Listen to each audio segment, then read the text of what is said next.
Hello, everyone. Welcome to the new moon call.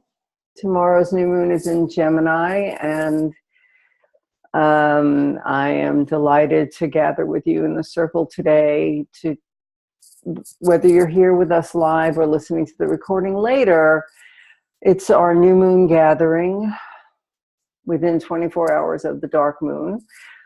Sorry, I'm getting over a bad cold or pneumonia, one of those. And we're going to talk about choices and the other things that come up around choices, because for me, as you'll see when we get into the talking part, the conversation part, sometimes I think that I can only choose this or this, but in fact, there's a whole other choice that comes from the inside. So that's where I've been sitting today when I've been thinking about the call, and I'm looking forward to talking about that some more as well. As usual, I have a guest with me today. Her name is Kate Eckley. She's a very good online friend of mine and a real inspiration to me. And what I'd like to do today is lead us in a few minutes to just get in a circle together, to get grounded, to connect with each other through our breath. And then after that, I will introduce Kate, and I will invite her to talk a little bit, and then we will open up the conversation to everyone. Okay, so if you can start by putting down whatever may be in your hand and letting your eyes close, or at least letting your gaze soften. So whatever you're looking at, you're mostly seeing the shape of things, but not the details of things. Softening your gaze is a very lovely tool, because even though your eyes can be open and you can see what may be approaching you, you're still more internal than external. So with a softened gaze or closed eyes, let your breathing begin to slow. If you can, feel your feet on the floor. Sit tall as you can. Let your back be awake and alert. Let your chest be open and forward, heart forward. And as you breathe, just let your thinking relax. We can do what my Tai Chi teacher used to call sinking the E, letting your energy sink out of your mind and into your heart, and even lower into your center of movement in your body. Let all the energy that's floating around in your head just sink back down into your heart and into your gut. With the next inhale, be aware of inhaling light and energy from the farthest reaches. From the farthest reaches of your universe, feel light and energy coming in through the breath, through your capillaries, oxygenating your blood, energizing your body.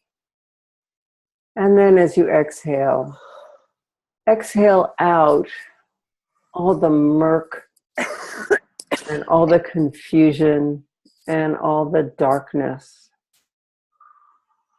Let that leave as if it's leaving through the palms of your hands and the soles of your feet. So that when you inhale again, you're inhaling through the top of your head as if from heaven, all the light and energy available in the universe that we share. And exhaling again, all that gludgy, sludgy, stuck energy. And let's just run it through. Let's just run it through our bodies. So as you inhale now, inhale bright violet light coming in through the top of your head, deep violet indigo light permeating your entire body. And as you exhale, let the dark, murky light release so that you can replace it with this light and vibrant energy. And now as you inhale bright, iridescent, blue light, indigo light, and feel that fill all the spaces in your body and your consciousness. And with the exhale, let any murky, stuck, dark blue light release and melt away. And on the next inhale, bring in bright cyan aqua blue light, lighting up, coming through the top of your head, lighting up your throat and every part of your body. And then release all the murky, dark, stuck energy. With the next inhale, you're going to bring in green light, beautiful, iridescent green light in through the top of your head, down into your heart and permeating your entire body. And with the exhale, release all the gunky, stuck, sludgy, slimy, dark energy that's left in your body. With the next inhale, feel an orange light coming in through the top of your head, down in through your body, into your solar plexus, and feel it radiating through your body and out into the universe as you release all the dark, murky light that's stuck in the crevices. And one more inhale, bringing in bright yellow, beautiful, clear, iridescent light. In through the top of your head, down into your heart, down into your gut, through your body, and it pushes out before it all the dark and murky, stuck stuff. Inhaling bright pink light,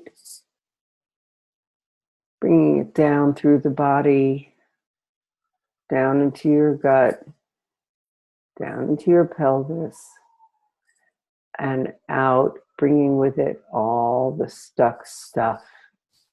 And finally, inhaling bright red, beautiful crimson light, coming into the top of your head and flowing, melting down through your body, through your head, through your throat, through your heart, through your gut, through your pelvis, into your yoni and out into the earth.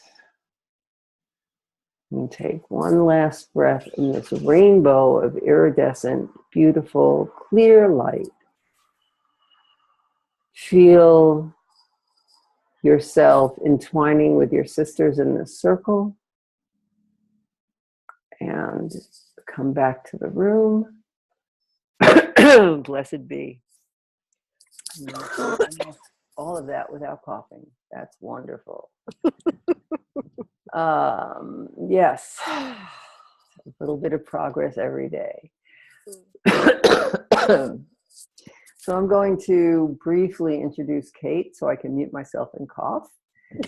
Kate is an everyday metaphysician and founder of Everyday Metaphysics. Kate's mission is to help you get off or avoid altogether the long, painful road of living an inauthentic life. Kate's here to help you see beyond your old story of being unable to live your dreams because of fear, beliefs, societal norms, or feeling stuck. She teaches metaphysical wisdom, techniques, and tools. She offers powerful readings and reminds you that you already have and know everything you need to live life on your own terms. Kate, welcome and thank you for joining today. And I invite you to chime in. Okay, well, thank you, Sue, for having me. It's a real pleasure and an honor to be here with you today. I always attend these circles, and there's always so much wisdom that is shared. And sometimes it's the most, what whoever is expressing it thinks is the most mundane thing, and it just lights up the light bulb for somebody or for everybody. And that's always just a wonderful, wonderful thing. So I know our topic today is choices. And Sue, you and I have been talking about choices for months now. We have both had to make some very interesting and difficult and life-changing choices. And some of it's been less difficult. Some of it has been a bit more challenging. And what I thought I would share today is kind of the journey of kind of the 10 major life-altering challenges, decisions, choices I've had to make in the last year, and how I made them, and how I got through them. I won't go into all the gory detail because it's not necessary. But to play off of what you said at the beginning, Sue, I used to be a person there was choice A or B, black or white. I have gotten over that to a great extent. And a huge part of that is because of all the meditation and the metaphysical tools that I have learned and that I use for myself and that I work with clients with and teach them to use. Because you talked about the rainbow. There is a rainbow of possibilities no matter what the situation is. No matter how, do I cut my hair? That has, 50 choices. Do I move out of state? That has at least 50 choices. And so it's being able to get in touch with our inner wisdom to be able to see all the possibilities and not be limited by our past experiences, what our parents taught us, what society tells us is acceptable, what our own fears and programming tell us, because we're never really going to grow if we stay on using those paradigms to help make us, excuse me, I'm getting over a cold too, making choices and decisions.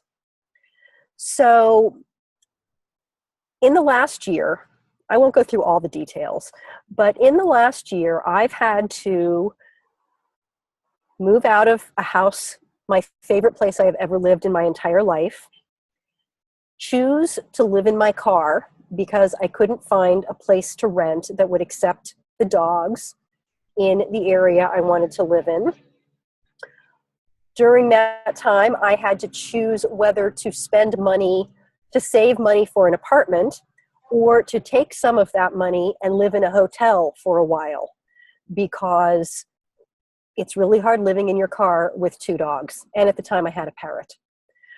And I chose to live in the hotel because we all needed a break. And, so in that particular situation, it was a choice. And this is a big choice for a lot of us, is how do we spend our money? How do we use the resources that we have? Especially when they appear to be limited. And, my should choice was you save that money. You tough it out, you save that money so that, you can have the next step. Well, the next step looked like having an apartment where I was living. And of course, that is not what the next step in the bigger picture ended up being. But I chose, I'm going to spend some of that money because I need to take care of myself. I need to take care of my family. And and how I came to that was using the tools, meditating, using a pendulum. I'm a huge fan of pendulums. they're very clear. Yes, no.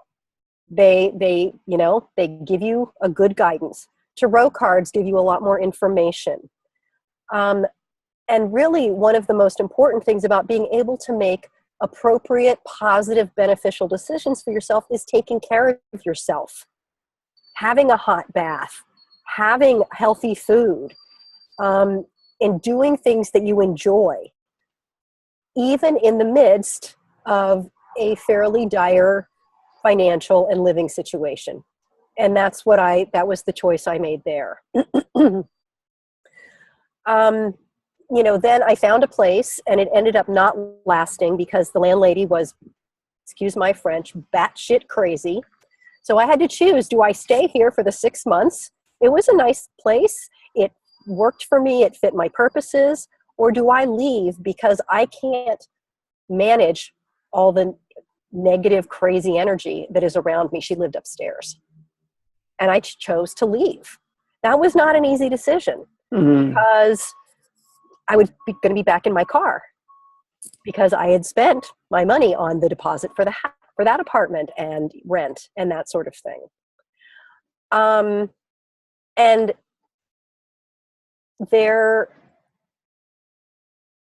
it wasn't just do I stay or do I go?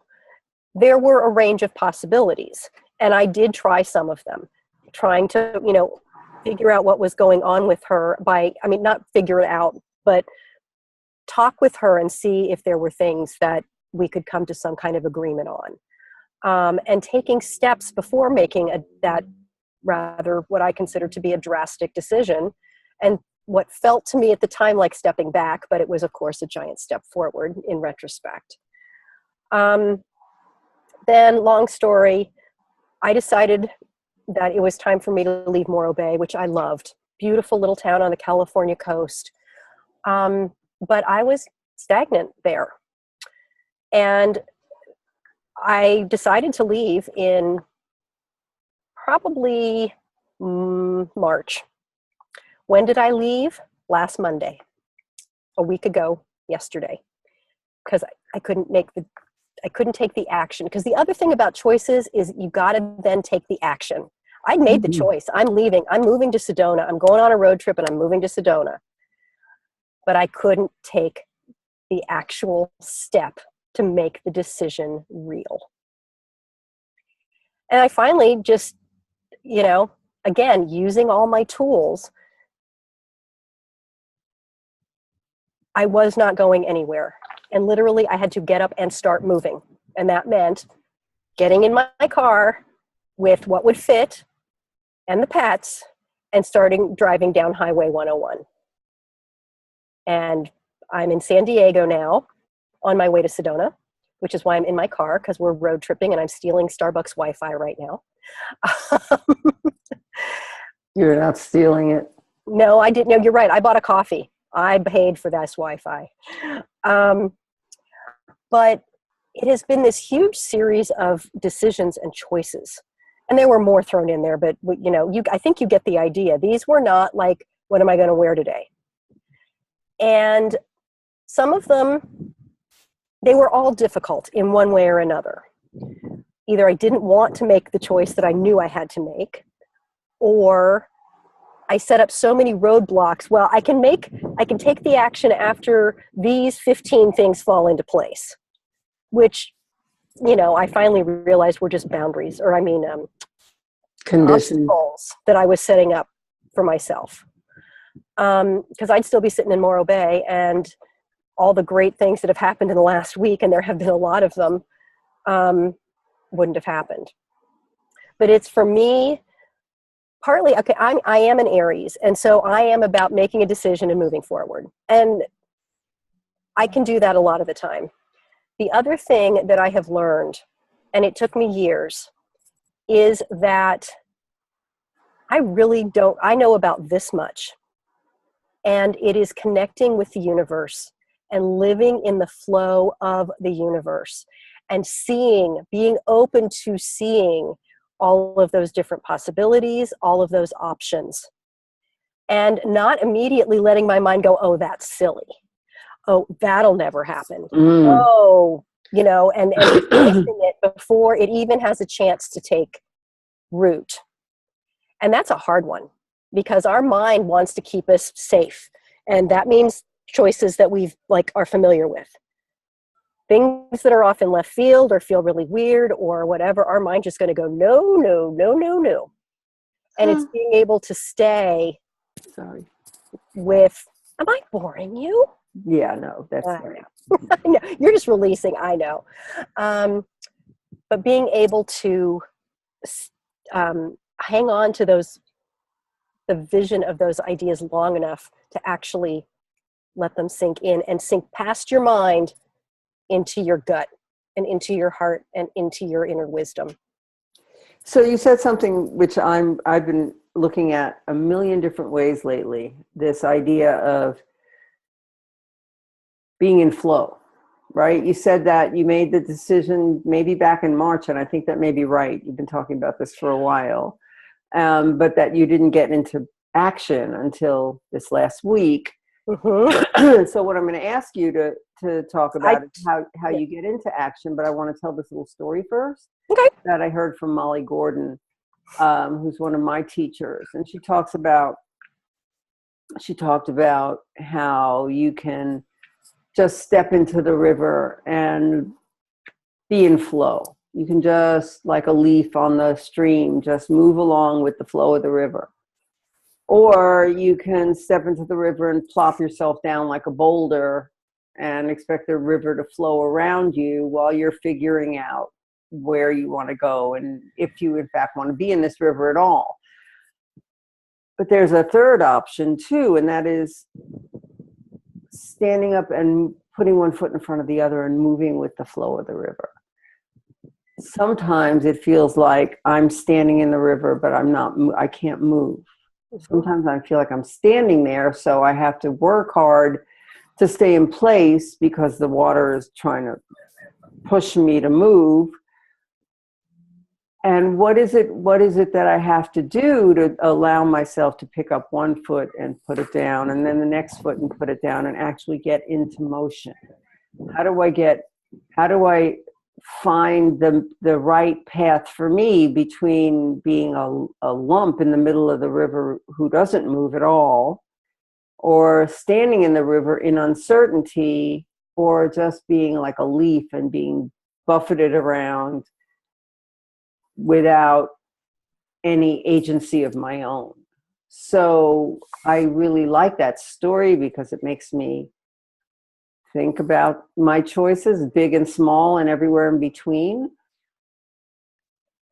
So now that I've told that, what can you share about what moved you from either standing on the shore and looking at the river, or being the boulder, or actually starting to pick your feet up and move? So let me share with you quickly my river analogy of being in the flow. So I agree that we can view it as a river. And then how I kind of see it is that we are each in our own little canoe. And we can choose to, as you said, like be a leaf and be buffeted around. I view it more as just allowing our canoe to be taken, and we just kind of go with whatever it is. Sometimes that feels like buffeting to me. Sometimes that is the absolute best way, because it's like, okay, that's what's in front of me. That's what I'm going to do. That's what, this just showed up. That's really weird. That's interesting. I'm going to go do that. So it's the idea of being open to the possibilities. But in our canoe, we also have a paddle. So we can make choices as to where our boat goes, which is kind of like you picking up the one foot. Right. And then we can also decide to beach our canoe and watch things go by and not move at all. And, it really, when I get really stuck on the shore, like I was for those 10 weeks in Morro Bay, spinning my wheels, doing the same thing and expecting different results, feeling like I was trying different things, and I was to a certain extent, but I was still in a box, I was still in the box. And sometimes when I'm meditating or working with the tarot cards, somehow tapping into my wisdom, I just know that that's the next thing to do. And a lot of my things are, the other thing, well, I shouldn't say the other thing. One of the things that really helps me is that all I really have to choose right now is the one next step. I don't have to decide I'm moving to Sedona. I can decide I'm leaving Morro Bay. And then I can decide, so how would I like to get there? And what support do I have along the way? Like, could I pick a path where I have support? Or do I want to head out on a path that I have to kind of blaze for myself? And I've kind of chosen a middle ground there for my choice in this particular one. But it's kind of breaking these big decisions down into little one next step, and almost putting the big decision out of the picture for the moment. Because even if, like, if I were to consider moving to Sedona, what would I have to do to get ready? And some of those were those prerequisites that I put together that became boulders. But others of them were, okay, that is a small thing I could do to, and even like if I decide not to or not, it would be a good thing to do.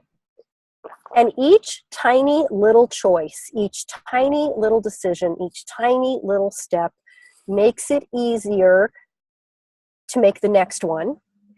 And because even just the tiniest choice has been made, it shifts the energy. And you are no longer seeing things, or I no longer see things in exactly the same way I was when before I made that choice, or before I made that decision or took that action. And sometimes it is just like saying, I just have to do this. Sometimes it is sheer willpower for me. And it's just like, I know this is probably the right thing. I don't want to do it. It's scary. It feels kind of funky, but not really in a bad way. It's funky because it's not in my box. And just go do it anyway. Sometimes you just gotta just go do it anyway. Trusting that you are in touch with your intuition, and that you are, and the other thing, and that you are considering choices that are probably, going to be in your better interest. And the other thing is, it doesn't have to be perfect. You can make a mistake and go back and make a different choice 99.9% of the time. No choice is irrevocable. Even if I can't go back, I can still make a different choice. Yes, yes. So before we have to end today, I wanted to ask each of us to say, what's a small choice you're going to make this new moon? What's a small choice that you're facing today or tomorrow? And how can you bring your whole heart to that choice and just say right now what you see? This is not a commitment. You can make a different choice in an hour.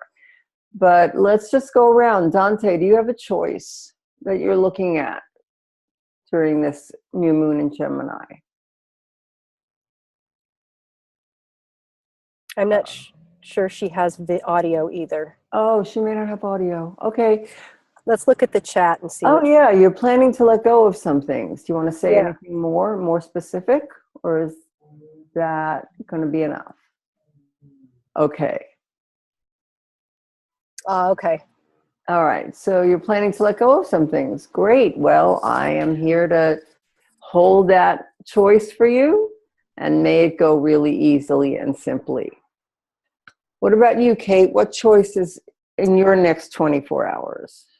I have been working really, really hard and having a blast doing it. But tomorrow, I have a free 3-day pass for a health club. I am going to go sit in the whirlpool and the sauna and the steam room and swim in the lap pool. And then I'm probably going to go to the beach, and it is going to be like, I'm not really going to, I might do a little work in the morning, but I am just going to be, because I need to be and want to be. Well, and I will be at the beach tomorrow as well. It is my new practice now that I live in the North Bay and so much closer to some beautiful beaches. On the new moons and full moons, I take some time, and I'm going to spend my new moon times at the beaches and my full moon times at the redwoods. So tomorrow I'm going to go to Dillon Beach just for a couple of hours. I haven't been there in years, and walk on the beach at the new moon time. And I'm going to have a day that's really, I have 2 client calls, and the rest of the time is for me to just bask in the dark of the moon. I'm going to put a crystal in my pocket, take it with me, let it charge in the new moon light, and that's it. So I have that choice made, and it's a commitment. Unless I have a reversal of my health, I will be making this choice tomorrow. Which means I also choose to have a nap today. Because I'm still not breathing very well, and it's having a big impact on my state of well-being. Yeah. All right. Well, yes. And Dante wrote,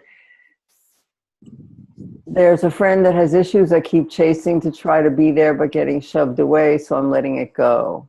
And then your comment about Kate getting her relaxing on, and beach time is always wonderful.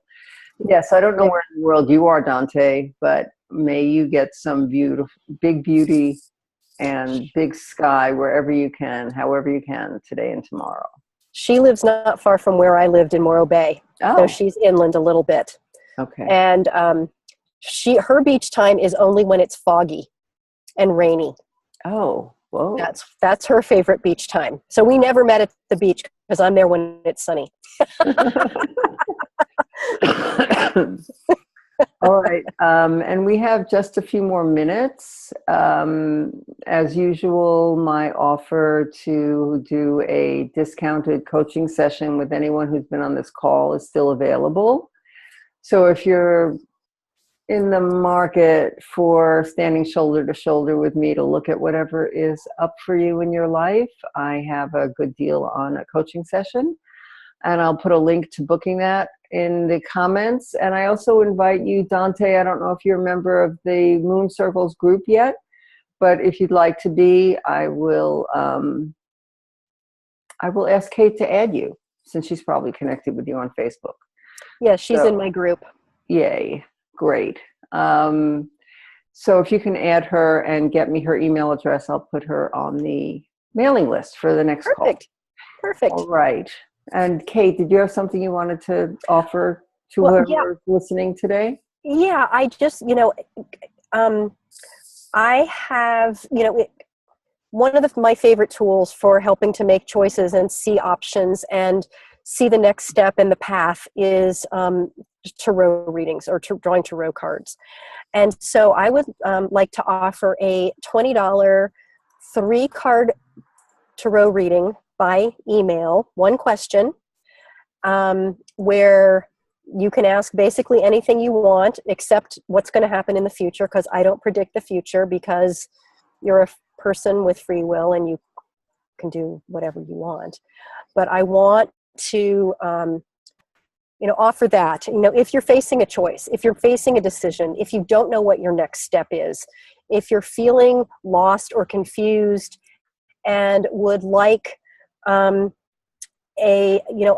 look, an intuitive, inspired look at where you are and where you're going and what might be in your best interest, I'd like to offer that, and I will put a link to that also in the comments. Great, and this will go up tomorrow, so you can put that up tomorrow. Okay. All right. Thank you so much. My pleasure. Thanks for having me. It was nice to sort of meet you, Dante. I hope to get to see you some more. And thanks for joining us. Welcome to anyone who's listening to the recording. Thanks for being here. May you be blessed by the beautiful dark moon. Namaste. Thank you, Sue. Namaste. Blessed be.